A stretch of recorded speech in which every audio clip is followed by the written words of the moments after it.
Encuentros con SDA, Día Internacional de la Protección de Datos. Los encuentros digitales con Servicios Digitales de Aragón son un espacio para compartir experiencias y enriquecernos mutuamente de las trayectorias y el conocimiento de todas las personas que participamos en el proceso de transformación digital de la Administración. Con motivo del 28 de enero, el Día Internacional de la Protección de Datos, vamos a escuchar en conversación a Virginia Guasp y a Jorge Emperador. Virginia Guasp es la subdirectora adjunta de Inspección de la Agencia Española de Protección de Datos, quien además fue letrada jefe de la Consejería de la Presidencia y delegada de Protección de Datos de la misma en la Junta de Castilla y León. Jorge Emperador es el delegado de Protección de Datos del Gobierno de Aragón. Ambos hablarán sobre la importancia de la protección de datos en la Administración. Es una persona muy comprometida con la difusión y la concienciación en materia de protección de datos y la verdad es que es un placer, como siempre, estar con ella y poder tener este rato. Yo realmente soy un actor secundario, pero sí que me gustaría contextualizar un poco la importancia de lo que creemos que es la protección de datos en la administración pública. Cada vez yo creo que todos, tanto empleados públicos como los que estéis relacionados con nosotros, tenemos la conciencia de que la administración pública, todos, porque también nosotros somos ciudadanos, como aparte de empleados públicos, exigimos más y mejores servicios públicos de calidad y además unos servicios públicos que cada vez estén más orientados hacia el ciudadano, hacia la cercanía al ciudadano y por eso también hacemos el esfuerzo del rediseño de los servicios públicos de cara a que sean más sencillos los trámites y sin trabas burocráticas.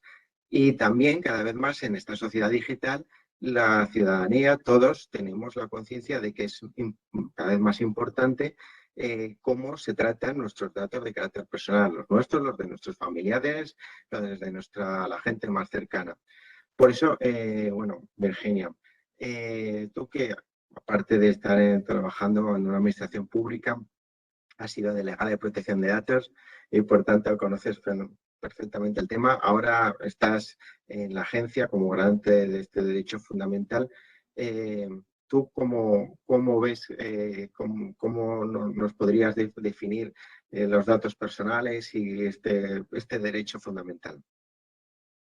Hola y buenos días a todos. Muchas gracias por la presentación a todos. Estoy muy contenta de estar aquí, de poder compartir este tiempo con vosotros, de poder tener esta conversación con Jorge, con quien tengo muchas de protección de datos, porque los que somos frikis en esta materia no hacemos más que intentar solucionar problemas de los ciudadanos en el ámbito en el que nosotros trabajamos con la protección de datos de carácter personal. Así que soy yo la que estoy encantada de estar aquí, la que os agradezco que me hayáis llamado para que pueda compartir este tiempo con vosotros. Bueno, pues dicho esto, para mí, yo siempre digo que el derecho fundamental a la protección de datos de carácter personal tiene algo que no tienen otros derechos fundamentales, y es que es un derecho fundamental invisible. Yo digo esto y la gente se ríe, pero es que es verdad. Muchísimas veces no lo vemos.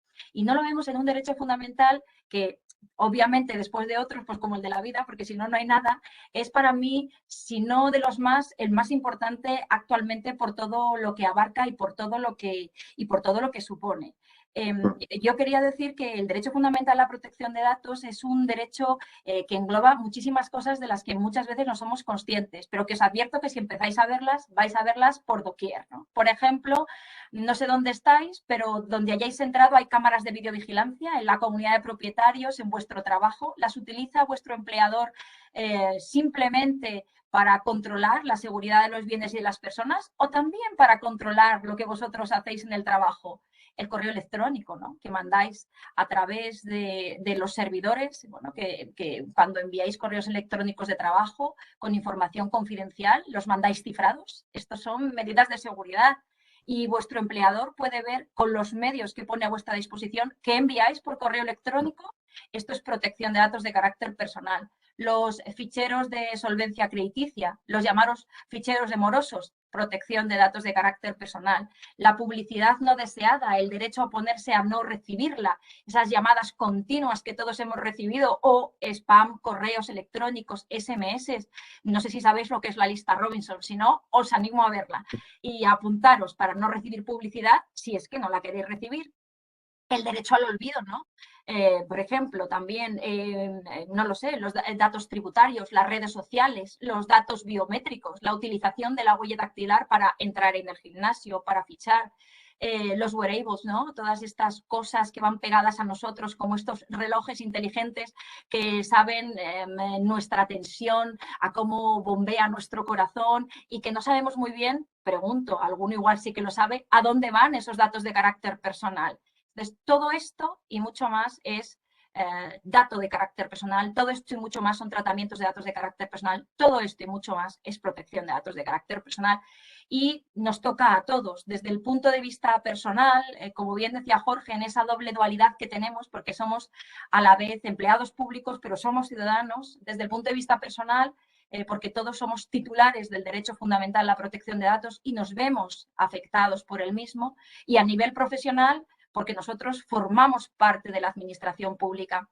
La administración pública es y tiene que ser garante efectivo, no solamente sobre el papel, no solamente a nivel formal, de los derechos fundamentales de los ciudadanos, por mor del 9.3, del 103 de la Constitución, sino también desde un punto de vista efectivo, práctico, real y por ende del derecho fundamental a la protección de datos de carácter personal. Y nosotros, que trabajamos dentro de la administración, en el ejercicio de nuestras funciones como empleados públicos, y lo sé porque estoy muy orgullosa de ser empleada pública y de compartir mi trabajo con otros empleados públicos, somos muy responsables del trabajo que hacemos y de la protección de este derecho fundamental, que vuelvo a repetir, nosotros somos empleados públicos que tratamos los datos de carácter personal de otras personas y otros empleados públicos tratan nuestros datos de carácter personal cuando nosotros somos ciudadanos de otras administraciones públicas. Entonces, esa doble dualidad, ¿no?, es lo que hace especialmente importante la protección de datos para nosotros como empleados públicos, ¿no? Porque no solamente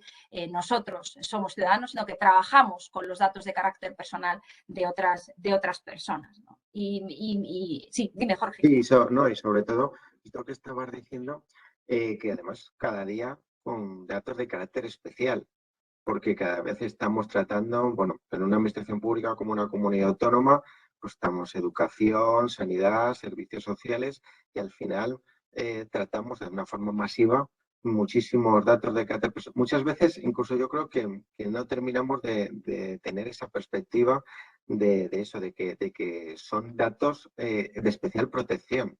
O sea, Sí. que nos falta a lo mejor a veces un poco, estamos tan acostumbrados a la gestión que no terminamos de ver esa faceta, ¿verdad? Sí, yo creo que es importante verla. Lo primero para verla quizás sería remitiros a todos sabemos leer, al artículo 9 del Reglamento General de Protección de Datos, donde se explicita cuáles son esas categorías especiales de datos personales. Y los leo de corrido, lo vais a ver todos rápidamente, ¿no? Aquellos que revelen el origen étnico-racial, las opiniones políticas, las convicciones religiosas o filosóficas, la afiliación sindical, los datos genéticos, datos biométricos dirigidos a identificar de manera unívoca a una persona física, los datos relativos a la salud, de la que tú hablabas, y los datos relativos a la vida sexual o a la orientación sexual de una persona física. Todos estos datos que nosotros tratamos, pensemos en un informe, por ejemplo, de servicios sociales, ¿no? La cantidad de datos, a veces que no están relacionados con la salud, pero que son esas categorías especiales de datos personales. Eso que tú dices de que no hay una verdadera concienciación es cierto, ¿no? Porque muchas veces cuando, por ejemplo, los empleados públicos, me estoy acordando de mi época de delegada, ¿no? Pedimos un permiso, ¿no? Porque tenemos a un familiar enfermo y desde el Servicio de Recursos Humanos nos dicen que les demos, por ejemplo, el parte de urgencias o, claro, ahí van los datos de una tercera persona. Cuidado, ¿no? Quiero decir que muchas veces estamos, y eso se guarda en la carpeta, en el expediente personal del empleado público que ha pedido el permiso. Entonces, tenemos que ser cuidadosos de los datos que pedimos, de los datos que solicitamos y de lo que hacemos con esos datos de carácter personal, ¿no? En el caso que explico, no haría falta realmente pedir el informe de alta, por ejemplo, del familiar al que vas a cuidar y por el que pides el permiso, sino que bastaría, por ejemplo, con un informe médico expedido al efecto que pusiera de manifiesto que esa persona necesita de cuidados por su situación médica, sin más. Y ya estamos dando un dato de salud, que esa persona, ojo, está en una situación de este tipo. Efectivamente, Jorge, estoy de acuerdo contigo. Sí, pero muchas veces tenemos la cuestión de, nos preguntan, bueno, pero no se puede hacer, y al final no es cuestión de no hacer un tratamiento, sino de hacerlo de la forma que es conforme a la norma, conforme a ese derecho fundamental. Y en ese sentido, pues bueno, tú que has sido delegada de protección de datos, sabes que eso es el pan nuestro de cada día en nuestra labor.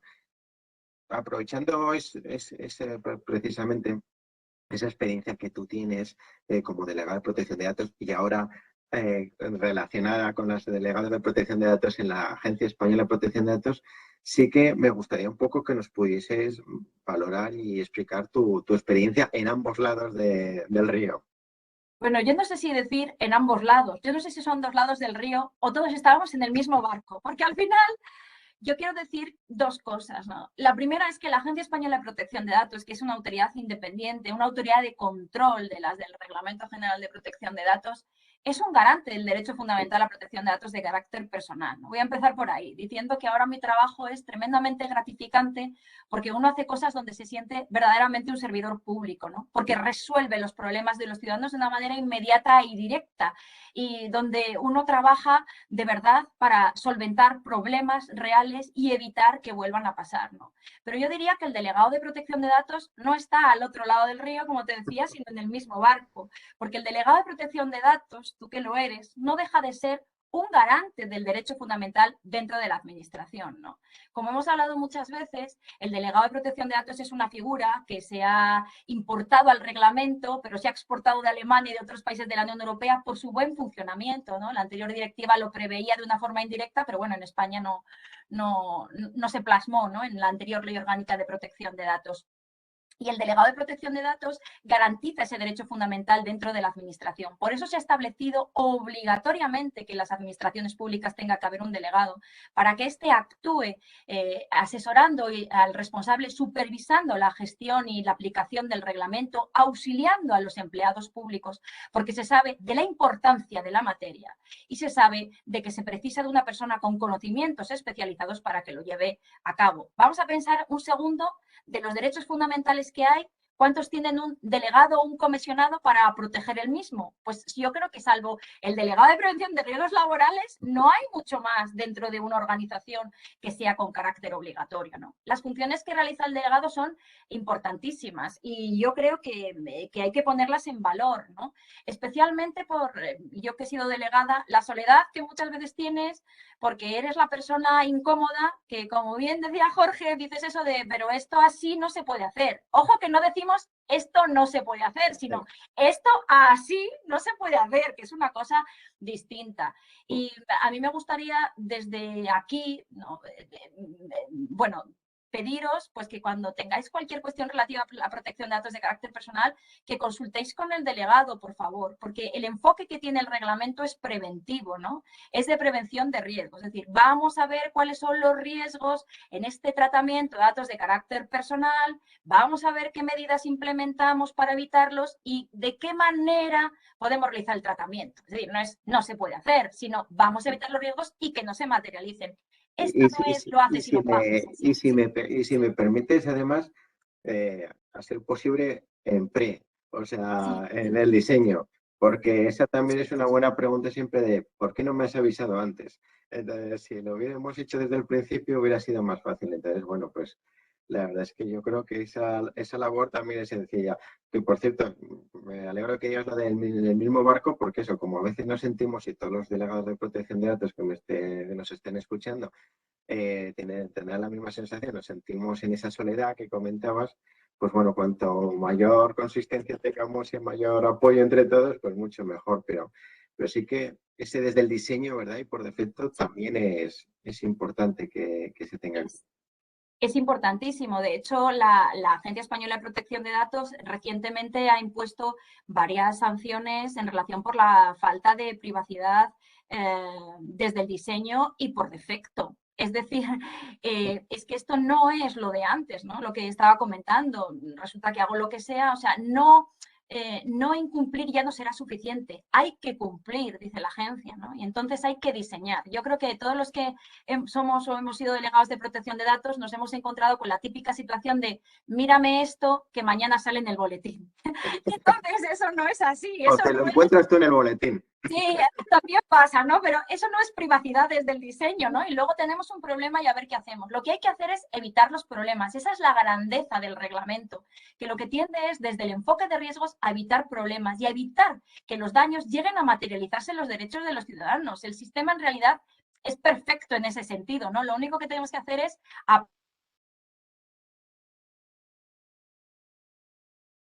No te estamos escuchando, ¿No me Virginia. estás escuchando? Ah, ahora sí, ahora sí, ahora Ahora sí. sí, Que se había vale, cortado, perfecto. perdón. Vale. Y que simplemente quería añadir que, ahondando en lo de que estamos en el mismo barco, entre las funciones que vienen previstas para los delegados de protección de datos en el artículo 39 del reglamento, que el reglamento dice como mínimo, lo digo porque se les pueden poner más funciones a los delegados, no es que esté dando ideas, pero lo dice el reglamento, hay dos muy importantes relacionadas con la Agencia Española de Protección de Datos. Una es colaborar, ser colaboradores de las autoridades de control, no solo de la agencia, de otras autoridades de control, y también ser punto de contacto con la Agencia Española de Protección de Datos, a la que le pueden formular diversas consultas. Hace poco se ha dictado una instrucción en el año 2021 sobre cómo realizar determinadas actuaciones, entre ellas solicitar por parte de los delegados de protección de datos consultas. ¿Y por qué digo que es importante lo de la colaboración de los delegados de protección de datos? Pues porque en la Ley Orgánica de Protección de Datos y Garantías de Derechos Digitales, dentro de nuestro procedimiento, se ha establecido un trámite previo a la admisión a trámite de la reclamación, previo, por tanto, a la posibilidad de que se inicien actuaciones previas de investigación o, en su caso, un procedimiento de ejercicio de derechos o un procedimiento sancionador, donde se traslada al responsable del tratamiento, a través del delegado de protección de datos, cuál es la reclamación que nos ha llegado, no solamente para que nos contesten en el plazo improrrogable de un mes, y si puede ser antes, porque cuanto antes quede solventado para el ciudadano, que es nuestro foco, mucho mejor, Claro. sino que lo trasladamos para que el delegado asesore al responsable y para que se solucione, en todo caso, el problema del ciudadano. Y ahí es donde el delegado de protección de datos tiene un papel realmente fundamental de colaboración con la agencia y de garante del derecho fundamental de los ciudadanos. Bueno, otra cosa de las que también me gustaría que pudiésemos hablar es de los, pues, en tu papel como que tuviste en su momento como delegado de protección de datos, hablabas de eso de esos aspectos positivos, esos aspectos negativos que veías en relación con los empleados públicos. Y yo creo que una de las cuestiones fundamentales ahí es que sepamos o podamos concienciar los delegados de protección de datos y las personas que estamos en esta materia de cuáles son las obligaciones que tienen, ¿no? Tanto lo que son los responsables, es decir, los directores, los órganos directivos, que son los que tienen que dar las directrices, como en su caso los funcionarios, los empleados y también nuestros encargados de tratamiento, lógicamente. Y que en ese sentido pues van más allá de esa lista cerrada un poco de pues hace el RATA, hace la cláusula de información de primer nivel, sino también pues esas medidas de la protección de datos desde un punto de vista proactivo, ¿no? Eso yo creo que es muy importante. ¿Eso cómo lo ves tú? Bueno, totalmente de acuerdo con lo que dices. La concienciación es una de las funciones que no están en el artículo 39, pero que a mí me parecen fundamentales, porque lo primero que tiene que hacer un delegado de protección de datos, y esto lo he comentado, y muchos yo ya no soy delegada, pero me gusta decirlo, de nuestros compañeros, y Sí, tú mismo sé que lo lleváis a cabo y lo hacéis, es concienciar. Primero al responsable, para que sepa de qué es responsable, y también después a los encargados públicos, para que cuando realicen su trabajo pues cumplan con la normativa de protección de datos de carácter personal. Lo que estamos haciendo es un cambio de cultura en la protección de datos, ¿no? Pasamos de la reactividad de, uy, me han pillado una sanción, a la proactividad, ¿no? Vamos a cumplir, ¿no? Vamos a hacerlo todo para que al final, como he dicho antes, no se materialice en un daño en los derechos y libertades de los ciudadanos, porque permíteme que introduzca sí, una cosa, que es que el derecho fundamental a la protección de datos, cuando yo he dicho que era el derecho fundamental, es no solamente porque es un derecho que es autónomo e independiente, está recogido en el artículo 18 de la Constitución, tiene una construcción legal y está previsto... ¿Hola? ¿Me veis?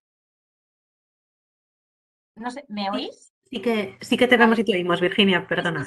Yo no veo a Jorge y no sé lo que ha pasado. Vale. Sí, Jorge parece que ha tenido algún problema de conexión, pero te vemos y te oímos, no te preocupes. Sigo explicando. Perfecto, Sí, digo, me he gracias. ido. Disculpad, ¿eh? Entonces, lo que estaba diciendo es que el derecho fundamental es importante porque es autónomo e independiente, pero a la vez es instrumental de otros derechos. A través de la protección de datos de carácter personal se protege el derecho a la intimidad, al secreto de las comunicaciones, a la libertad de expresión, a la libertad de información. Por eso es tan importante, porque además es instrumental para muchos otros. No lo digo yo, lo dice el Tribunal Constitucional en la sentencia 292 del año 2000, en la que podréis ver toda la construcción del mismo y lo que comprende el derecho fundamental a la protección de datos, ¿no?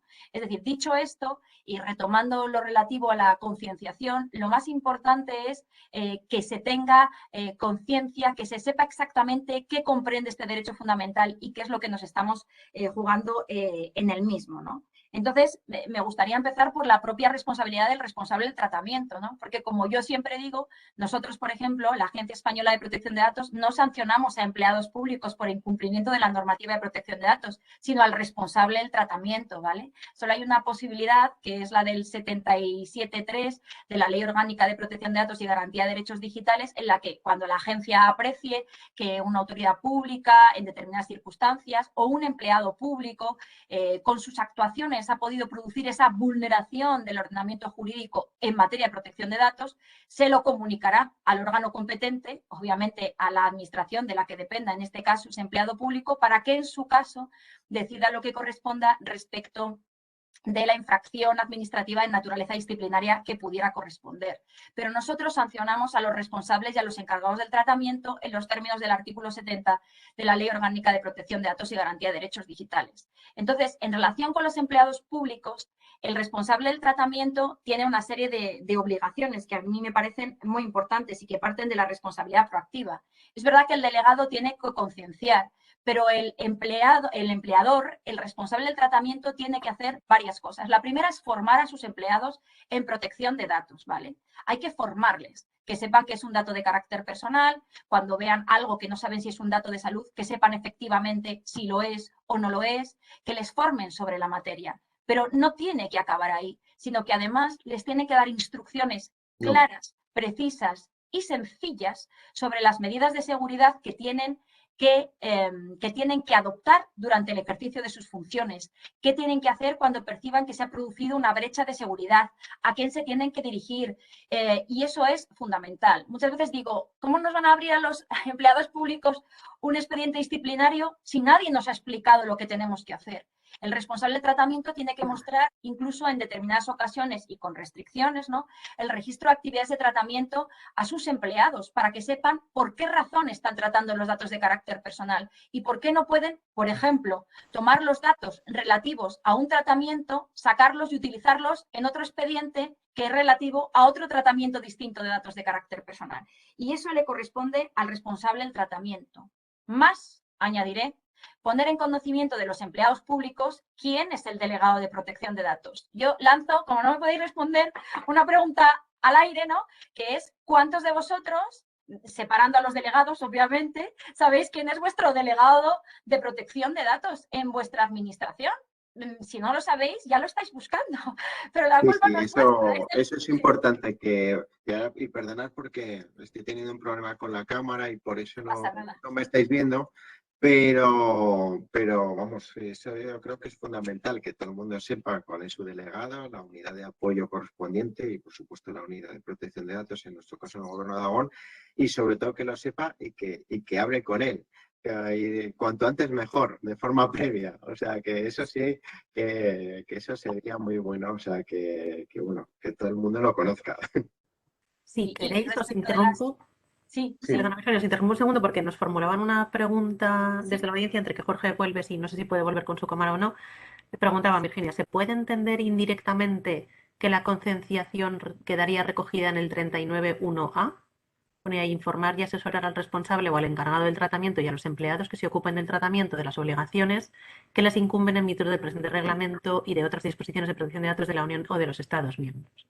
Yo creo, pregunta del público. Sí, yo creo que está al límite. Yo creo que está al límite. Mi opinión personal es que debería de haber existido un apartado específico con ese mandato, ¿vale? Porque es una cosa distinta, porque el informar y asesorar es informar sobre cuestiones de protección de datos, que no tiene que ser estrictamente lo relativo a la concienciación. La concienciación supone un plus, porque supone conseguir que el responsable y el encargado y los empleados públicos se comprometan internamente, tomen conciencia de qué es exactamente esto, por qué es importante lo que hay que hacer. Y eso no es informar, porque tú puedes dar un curso y puedes informar sobre la protección de datos. La concienciación es mucho más. La concienciación es mostrar los peligros y conseguir que aquel que reciba esa concienciación se comprometa a evitarlos de una manera activa, ¿no? Entonces, yo creo que va mucho más allá, ¿no? Yo creo que va mucho más allá del informar. Yo creo que el reglamento europeo no ha previsto específicamente lo de la concienciación y que luego en la práctica los propios delegados nos hemos dado cuenta que sin cambiar esa cultura de la que hablaba de protección de datos no conseguimos absolutamente nada. Yo estoy de acuerdo con lo que está comentando Virginia, porque sí que es verdad que al final, sin esa concienciación, pues ese cambio de clic, el cambio de chip que tenemos que hacer todos al final, de saber que cada vez que vemos un dato de carácter personal tenemos que preguntarnos cómo hacerlo, sobre todo en el diseño de los procedimientos previamente, ¿no? Lo que hablábamos del diseño previo, pues tenemos en ese caso que sin esa concienciación, por mucho que des una charla, por mucho que digas que es un dato, pues no va a ser posible. Quería apuntarte, cuando has hablado del tema de sanciones, claro, en el tema de la administración pública hay una que está clara, que aunque no viene en el RGPD ni en la ley orgánica, que es la pena de telediario. O sea, cada vez que una administración pública tiene un problema con esta cuestión, pues al final va a salir a mínimo en el periódico, si no sale en otros medios, diciendo que ha habido una infracción de protección de datos, y sobre todo cuando ya hacéis una sanción, que entonces ya está resaltado con negrita. Más allá de esos riesgos y la necesidad de concienciación a los responsables que estábamos hablando, existe el tema de las medidas de seguridad, de la necesidad de adoptar medidas de seguridad que van de evaluación de impacto, análisis de riesgo, la relación con los encargados de tratamiento. Esto, ¿cómo lo ves tú? ¿Cómo podríamos concienciar o difundir más esta cuestión a los responsables? Pues es que eso es tan sencillo como algo tan visual como que uno no se va de su casa y deja la puerta abierta. Uno no se va de su casa y deja la puerta abierta, ¿verdad que nadie lo hace? Entonces tampoco tenemos que hacerlo dentro de nuestra también casa, que es la administración. Esas son las medidas de seguridad. Cuando hablábamos antes de que los delegados de protección de datos, que siempre dicen esto se puede hacer, bueno, depende, ¿no? Porque lo que vamos a ver es si con estas características, con estas circunstancias, de esta manera se puede hacer. A través de como decías tú, de la privacidad del diseño, lo que se verifica es si un determinado tratamiento se puede o no llevar a cabo verificando cuáles son los riesgos, ¿vale? Y entonces lo que se tiene que hacer una vez que se examinan los riesgos y se determinan los mismos es hacer que estos sean los mínimos imprescindibles para que el tratamiento pueda llevarse a cabo, hasta el punto de que si los riesgos no son asumibles, el tratamiento no puede llevarse a cabo, pero si se adoptan las medidas de seguridad técnicas y organizativas apropiadas, adecuadas a ese tratamiento, que minimice los riesgos y los haga exiguos, ese tratamiento podrá llevarse a cabo. Ese es el papel fundamental de las medidas de seguridad. Las medidas de seguridad tienen que establecerse desde la privacidad del diseño y con carácter preventivo, y tienen que ser adecuadas a ese tratamiento, como he dicho, ¿no? Lo importante es, sobre todo, y a mí me parece que es vital, porque continuamente vemos pues eso, notificaciones de brechas de seguridad en la agencia o reclamaciones de los ciudadanos en relación pues con vulneraciones del artículo 32, que es el que regula la seguridad del tratamiento, en las que se nos alega de contrario, ¿no? Y quiero hacer por eso énfasis en el factor humano. Es que ha sido un error humano. Bueno, yo quiero decir que el error humano también es un riesgo, porque los seres humanos cometemos errores. Entonces hay que diferenciar, y esto es importantísimo en las administraciones públicas, si hay medidas apropiadas y suficientes y por un verdadero error de una persona, que todos nos equivocamos, se ha producido una brecha de seguridad, de aquellos supuestos en los cuales no hay ninguna medida que evite que el error humano se pueda cometer. Por ejemplo, ¿no? Estas sanciones tan famosas de mandar miles de correos en abierto a un montón de personas con información sensible o comprometida o con simples datos de carácter personal, que a veces se produce desde la administración, porque efectivamente el funcionario igual ha sido formado, por ejemplo, para que no mande correos en abierto de carácter masivo y para que lo revise y aún así ha dado al clic y los ha enviado. Pues igual las medidas de seguridad no eran apropiadas porque el responsable del tratamiento debe de plantearse, con la ayuda, por Dios, del delegado de protección de datos, si hay algún otro tipo de medida que puede implementarse para evitar que se produzca este error humano. Y a mí, por ejemplo, siempre se me ha ocurrido que igual que en los correos electrónicos que mandamos a través del Outlook, nos sale un banner que dice: ¿está usted seguro que desea enviar el mensaje sin completar el asunto? Pues podía haber un banner que dijera: ¿está usted seguro? Le está mandando a más de 2 destinatarios. ¿Está usted seguro? Por ejemplo, esa sería una medida que se podría implementar. Entonces, hay que diferenciar entre el verdadero error humano, cuando hay medidas apropiadas, es decir, aquel supuesto en el que, por ejemplo, con ese banner el propio empleado público tiene un mal día y no se ha dado cuenta, dado que sí a todo lo ha enviado, que sería un error humano, de aquellos supuestos en los cuales el responsable no ha implementado correctamente las medidas de seguridad. Es fundamental establecerlas y es fundamental explicárselas, como he dicho antes, de manera clara y sencilla a los empleados públicos para que sepan lo que tienen que hacer. Y también en relación con las brechas de seguridad. Cuando vemos algo raro y tenemos que saber identificarlo y puede ser susceptible de acontecer una brecha de seguridad, una vulneración, tenemos que ser capaces de saber que algo se está produciendo y aun si tenemos dudas, acudir inmediatamente al responsable del tratamiento o al delegado de protección de datos o al responsable de seguridad de la información para comunicarle aquello que ha acontecido, porque es vital para mantener en un nivel de disponibilidad, de confidencialidad, de integridad, la información de los ciudadanos públicos a los cuales les prestamos servicio.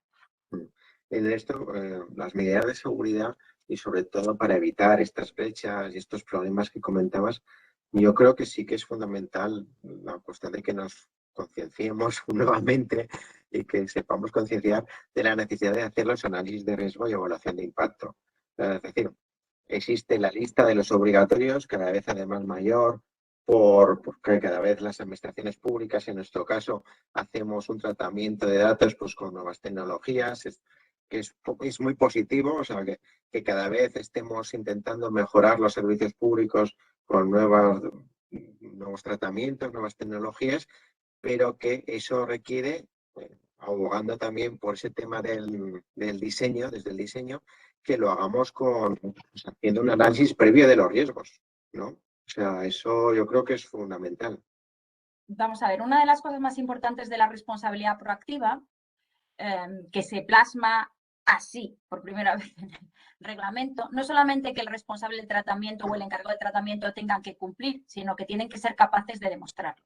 Esto requiere que cuando nosotros vayamos a realizar una actuación administrativa, simplemente por realizar una actuación administrativa realicemos un análisis mínimo de riesgos para valorar si hay tratamiento de datos de carácter personal, si hay datos de carácter personal implicados, porque no os podéis imaginar en cuántas ocasiones nos encontramos con que una administración nos dice que eso no sabían que eran datos de carácter personal. Pues es muy sencillo. Como responsable lo tienes que valorar en un inicio y, de nuevo, el papel importantísimo, consultarle al delegado de protección de datos, que para eso tienes a un especialista en la materia en tu casa, para poderle consultar.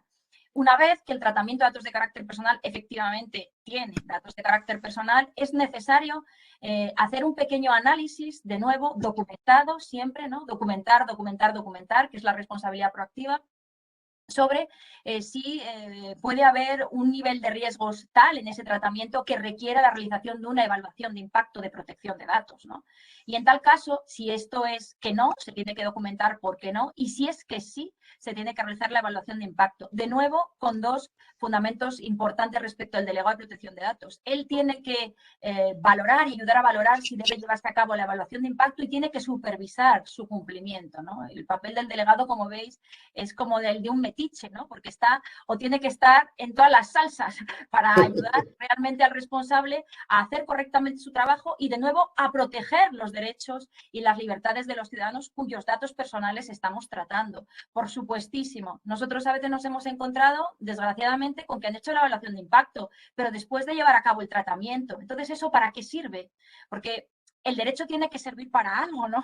Y no es un capricho del legislador que haya impuesto la realización de determinadas actuaciones con carácter previo. Si tú quieres realmente evitar los riesgos, tendrás que valorarlos y tendrás que establecer las medidas con carácter previo a realizar el tratamiento. Te volvemos a ver, Jorge.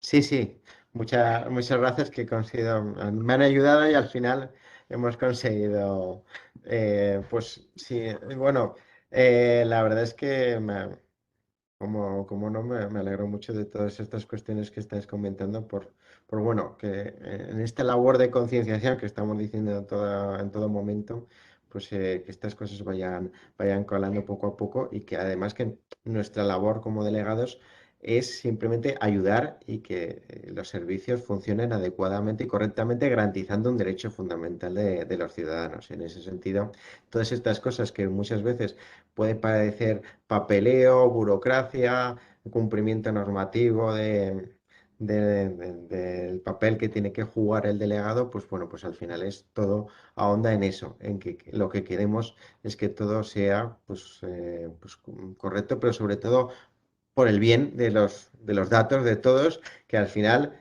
es el dato de otras personas, pero luego también son nuestros datos, el de nuestros familiares. Entonces, al final, eso yo creo que es importante que quede claro.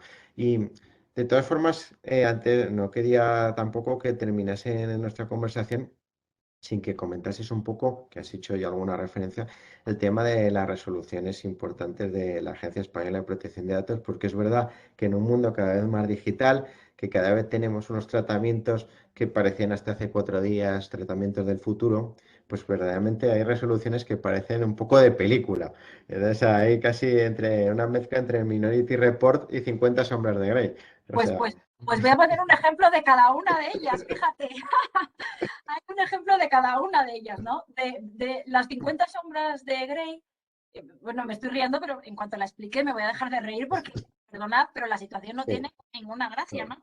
Hace poco la Agencia Española de Protección de Datos dictó una resolución en la que sancionaba a un señor porque este señor se había divorciado de su mujer y había creado una página web del tenor de Tu amor y el mío para siempre o juntosparasiempre.com, donde se dedicó a colgar vídeos y fotografías de carácter sexual de su mujer, de su exmujer, indicando todo tipo de prácticas que realizaban o, bueno, lo que él consideró, ¿no? Entonces, esta señora, obviamente, porque se estaba vulnerando su derecho a la protección de datos de carácter personal, denunció ante la Agencia Española de Protección de Datos las prácticas que estaba realizando su exmarido. Y la sorpresa fue cuando realizamos ese traslado, ¿no? Para indicarle, bueno, pues que nos dijera qué estaba pasando, ¿no? Para que nosotros tuviéramos elementos de juicio suficientes para saber si admitíamos a trámite la reclamación. Nos aportó un contrato, no sé si llamarlo contrato, un documento privado de estilo de 50 sombras de Grey, un contrato de estos de sumisión, donde esta señora en su momento firmó en un ámbito claramente privado y personal, pues que estaba sometida a su marido, que podía hacer con ella lo que quisiera, que era su esclava y que podía utilizar, y sobre todo, y lo más importante, ¿no? Decía que renunciaba a su intimidad. No decía la protección de datos de carácter personal porque es un derecho fundamental invisible, pues no lo pusieron, ¿no? Pero que renunciaba a su intimidad y que renunciaba a su imagen y que este señor pues podía publicarlas donde quisiera porque ella era su esclava, ¿no? Entonces nos lo aportó, que es que uno se le abren los ojos y se le abren las carnes, ¿no? Porque es una cosa, lo aportó para intentar justificar que tenía el consentimiento de su exmujer para realizar el tratamiento de datos de carácter personal. Y la resolución de la agencia, que es poca cosa en cuanto a la sanción, sí que es importante porque lo que le viene a decir es que los derechos fundamentales son irrenunciables. Nadie puede renunciar ni a la vida, ni a la salud, ni a la libertad de expresión, ni al derecho fundamental a la protección de datos de carácter personal.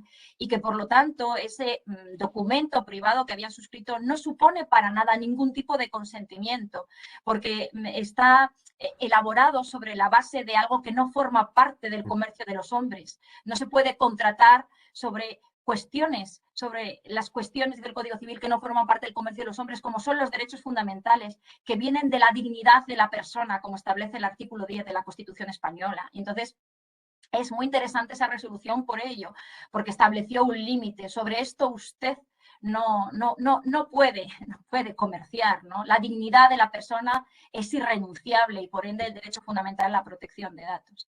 Y otra resolución que quiero destacar, ¿no?, por lo de Minority Report, es la resolución que dictamos en relación con un tratamiento de datos piloto que estaba realizando Mercadona en alguno de sus supermercados, ¿no? Mercadona, bueno, pues sufría, como muchos supermercados y grandes superficies comerciales, robos continuos por parte, bueno, no son robos, son hurtos, desde el punto de vista jurídico, hurtos continuos por determinadas personas a las que, bueno, pues denuncian y se les condena penalmente. La condena penal va aparejada en muchos supuestos con lo que se llama una medida de seguridad, que en este caso son medidas de alejamiento del supermercado en cuestión, ¿no? No puedes volver a acercarte porque durante un tiempo que está limitado, obviamente las medidas no son indefinidas y que especifica el juez en la sentencia, y no puede alejarse. Entonces, en vez de hacer pues lo que se hacía siempre, que el vigilante de seguridad estaba pendiente de si entraban esas personas, etcétera, decidieron establecer a través de un proyecto piloto, implantar un sistema de reconocimiento facial. La cuestión era que para poder identificar al condenado ya con la medida de seguridad impuesta que no podía entrar en ese supermercado, para identificarle tenían que hacer un reconocimiento facial a todas las personas que entraban en el Mercadona. Es decir, a todas las personas que entraban en el supermercado le realizaban el reconocimiento facial para verificar que no eran ese señor que había sido condenado, ¿no? Y entonces lo que determinó la Agencia Española de Protección de Datos es que no tenían legitimación en virtud del artículo 9 y del artículo 6 del Reglamento General de Protección de Datos para realizar ese tratamiento, fundamentalmente, y entre otras muchas cuestiones, nos voy a aburrir, porque era totalmente desproporcionado, ¿de acuerdo? Y tenemos que recordar, sobre todo cuando utilizamos datos biométricos, que tiene que cumplir el triple juicio de proporcionalidad que establece el Tribunal Constitucional, una de las cuestiones, uno de los elementos del mismo es la necesidad, ¿no? Y cuando hablamos de la necesidad no hablamos de la utilidad. Obviamente el sistema era útil y servía para la finalidad pretendida, pero no era necesario porque había otros medios distintos, menos intrusivos, que nos generaban menos daños en nuestros derechos para llevarlo a cabo. Y tuvimos además una sentencia, no creo que fue una sentencia, fue un auto, creo, bueno, de una audiencia provincial de Barcelona, porque un condenado al que se le impusieron estas medidas de seguridad con el sistema de reconocimiento facial lo recurrió en apelación ante la audiencia provincial de Barcelona. Y esta, parafraseando diversos informes de la agencia, de lo cual nos congratulamos, determinó que todo el mundo tenía derecho a la protección de datos de carácter personal, incluyendo a los condenados, y que el tratamiento era claramente excesivo. Y estas son algunas de las cosas que nosotros hacemos en la agencia y que a mí me parecen tan importantes para el respeto al derecho fundamental de la protección de datos de carácter personal y a los derechos de los ciudadanos. No, desde luego yo creo que es fundamental y sobre todo yo creo que es una cuestión que nos podemos quedar claramente, que es los tratamientos se pueden realizar cuando son necesarios, en la medida en la que son necesarios y para la finalidad para la que es necesaria. Y yo creo que eso es lo que nos tenemos que quedarnos en las cosas que se pueden realizar porque es necesario, está legalmente previsto, pues se puede hacer, pero esa es una cuestión para la cual, pues bueno, contar con el delegado de protección de datos es bueno. Pero bueno, Cristina, me parece que... Entiendo que ya vamos hacia el Sí. final de la sesión, son -10, pero quería trasladaros otra pregunta que han formulado desde la audiencia. No sé lo que os va a costar responderla, me parece interesante. Os la lanzo y luego yo creo que concluirá José. Adrián Just te pregunta, desde vuestro punto de vista, ¿consideráis fundamental y esencial que en un proceso de licitación o contratación se valore la acreditación de un delegado de protección de datos? Y yo con esto ya me silencio y os la lanzo. Pregunto, ¿para contratar a un delegado de protección de datos? Necesitaríamos que la persona que formule la pregunta nos lo aclarase un poco más. Entiendo que no, Entiendo que él dice que es que se valore la acreditación de un delegado de protección de datos en un proceso de licitación o contratación. Del encargado del tratamiento igual es, del encargado de tratamiento. Entiendo que sí, sí. Sí, a mí me parecería correcto también, sobre todo porque, bueno, podría hacerse dentro de un procedimiento de contratación de varias maneras. Podría establecerse, por una parte, si hay tratamiento de datos de carácter personal como parte de la solvencia, ¿no? De alguna manera la solvencia es esa aptitud del Tribunal Superior de Justicia de Castilla y León en relación con la contratación, a través de la cual podemos saber si alguien va a poder realizar, ¿no?, correctamente el contrato que estamos realizando.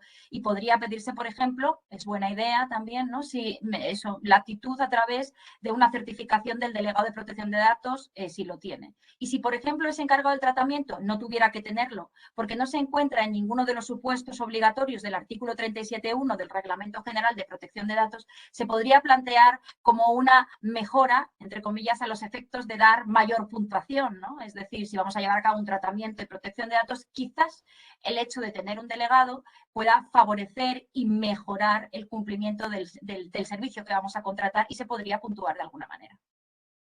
Sí, yo con esto lo único que quería comentar era que en materia de contratación yo creo que sí que es muy importante que cuando tenemos un encargado de tratamiento pues se valore justamente los pliegos y ahí tenemos diversos apartados, pero sobre todo que luego se haga también esa responsabilidad proactiva, es decir, con un encargado de tratamiento siempre, sea contratación, sea un convenio, sí que yo creo que, y eso es un reto para las administraciones públicas por la cantidad de encargados que tenemos, pero es un reto necesario el de que cada vez podamos tener una mayor cantidad de que estas entidades, estas personas a las que que tratan datos por cuenta nuestra, lo hagan de la forma correcta también.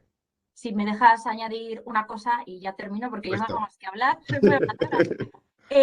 Tengo que decir que no solamente, como bien indicas, uno tiene que saber antes de contratar si el encargado del tratamiento que va a contratar puede cumplir con esas medidas técnicas y organizativas, 28.1 el reglamento, sino que el cumplimiento tiene que ser continuo a lo largo del contrato de encargado de tratamiento. Sobre este particular quiero citar también una sentencia muy importante que se ha dictado por parte de la agencia, es el procedimiento 59/2020, en el que se ha impuesto a una empresa de telecomunicaciones una multa muy alta, precisamente por esto, porque no realizaba tras el contrato de encargado un seguimiento continuo de lo que hacían sus encargados de tratamiento, ¿no?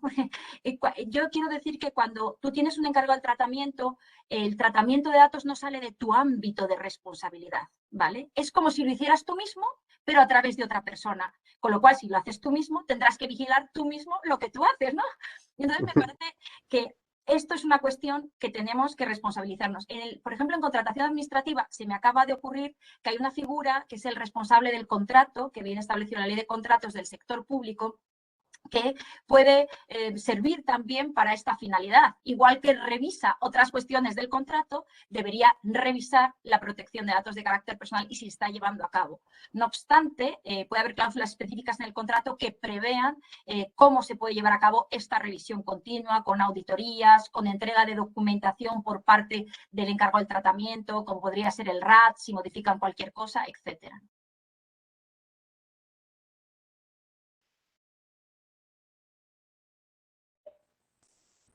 Bueno, pues si queréis, como esta era la última pregunta, aunque tenemos alguna más, pero bueno, por no pasarnos de tiempo, por mi parte quería agradeceros a Virginia y a Jorge, bueno, porque lo tengo más a mano habitualmente, le veo más, vuestra presencia en este nuevo Encuentros con esa edad, que ha sido muy interesante, ¿no? Al final, muchas veces estas cosas no solo hay que contarlas, sino que contarlas y de manera que se entiendan y que la gente pueda ver lo que hay detrás. Desde luego, poder haber hablado de Mercadona o de estas 50 sombras de Grey siempre son cosas que a la audiencia les engancha. No sé cuál de las dos más, porque Mercadona ya sabemos que engancha mucho, pero es una cuestión que viene bien y que ayuda a tangencializar pues, bueno, lo que se está haciendo. Por mi parte, pues también enganchar un poco un par de las ideas que habéis comentado sobre ese derecho invisible que está ahí y un poco las tareas que nosotros vamos haciendo desde Servicios Digitales de Aragón, que no es un derecho invisible, pero que sí que aspiramos a ser invisibles como administración y que la ciudadanía pues tenga sus derechos protegidos, que acceda a servicios que sean usables, que sean sencillos de tramitar, que sean fáciles. Y en ese punto de vista, pues estamos muy alineados en ese punto de vista de que, pues eso, que lo importante es que el ciudadano se sienta seguro, en este caso, en la protección de datos, y que a la vez se sienta acompañado pues en todo el resto de tareas que estamos haciendo. Al final, nosotros entendemos que la parte de protección de datos es un criterio más que hay que asumir a la hora de prestar estos servicios a la ciudadanía y que tenemos que considerarlo. También engancho con la idea de que esto no es que no se pueda hacer, sino que hay que hacerlo de otra manera para que las cosas funcionen y que la ciudadanía se sienta protegida, tanto a nivel de protección de datos como en otros niveles que también tenemos que dar servicio. Agradeceros mucho vuestra intervención, decir que hemos estado pues unas 145 personas más o menos conectadas, lo cual está muy bien. Estamos muy contentos y deciros pues que seguiremos con nuestros encuentros con SDA. No sabemos cuál seguirá siendo será el siguiente punto que tratemos, pero que seguro que es algo que os interesará y lo intentaremos hacer con el mayor cariño posible, como en esta edición y como siempre. Así que muchas gracias, Virginia, Jorge, Vosotros. Cristina, Muchas y gracias. nos vemos. Un Gracias. saludo, hasta luego. Hasta luego. Bueno, hasta luego, adiós. Adiós. Si quiere ayudarnos a mejorar, puede dejar sus comentarios en la caja inferior. Queremos saber si el vídeo le ha resultado útil o no. Y sobre todo, por qué. Muchas gracias por su colaboración.